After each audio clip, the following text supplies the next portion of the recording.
Welcome to Lifeblood. Here we explore the deep and very human connection between Edvard Munch's life and his art. This exhibition will be on display from June 27th to September 21st, 2025 at the MUNCH Museum in Oslo, Norway.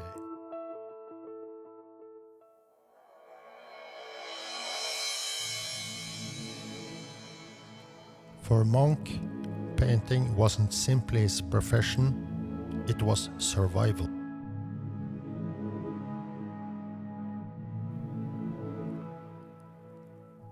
He once described his art as his lifeblood. There's a storm in my head. Here you will discover how illness, medicine, and mental struggle shaped not only his life, but also some of the most powerful images in modern art.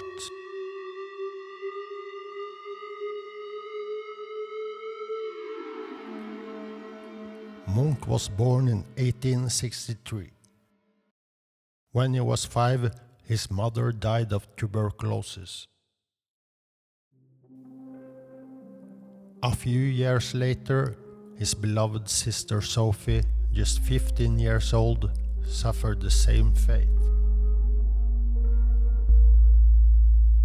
For Munch, tuberculosis was not only a disease, but hushed voices, the smell of medicines, and the hollow absence at home.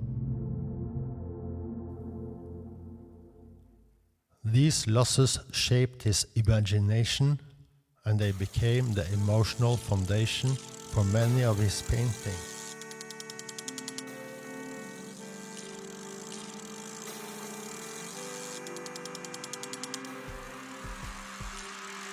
Munch himself was rarely free from illness.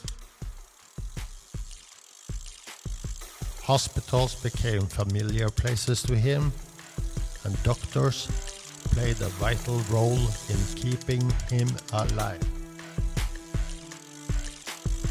He had weak lungs and frequent fevers.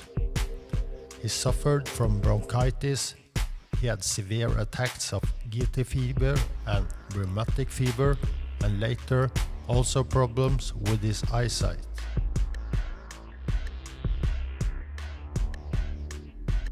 In 1930, a hemorrhage in his right eye caused strange shapes and shadows to drift across his vision. Instead of hiding it, he sketched it, turning this frightening illness into art. He once admitted with simple honesty, "Without the doctors, I would not have lived." Physical illness was only part of his burden. Munch also suffered from his mind. He battled anxiety, paranoia, and depression. Extensive alcohol consumption and outrageous behavior over time led to his eventual nervous breakdown with visual and auditory hallucination.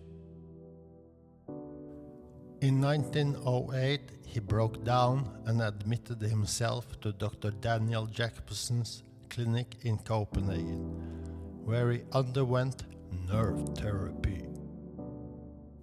A mixture of rest, long walks, baths, psychotherapy, and even electrical treatments. After several months, he recovered his strength. It was a turning point in his life. The inner battles never truly vanished, but they became part of the raw emotional power that runs through his art.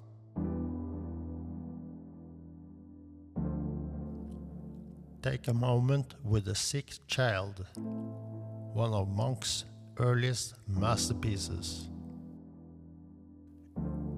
it depicts his sister Sophie on her deathbed. The trembling brushstrokes and pale colors seem almost unfinished, but that was deliberate. They capture not only Sophie's fragility, but also the unbearable grief of a memory.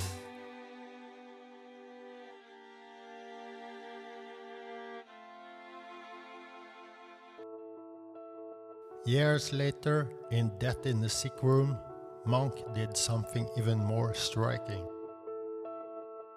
He shifts the focus away from the dying child.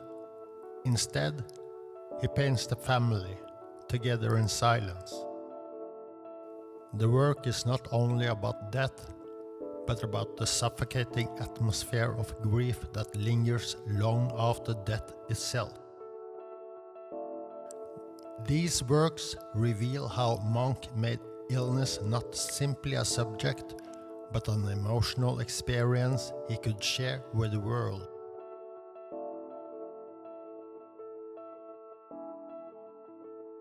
Munch made illness not simply a subject, but an emotional experience.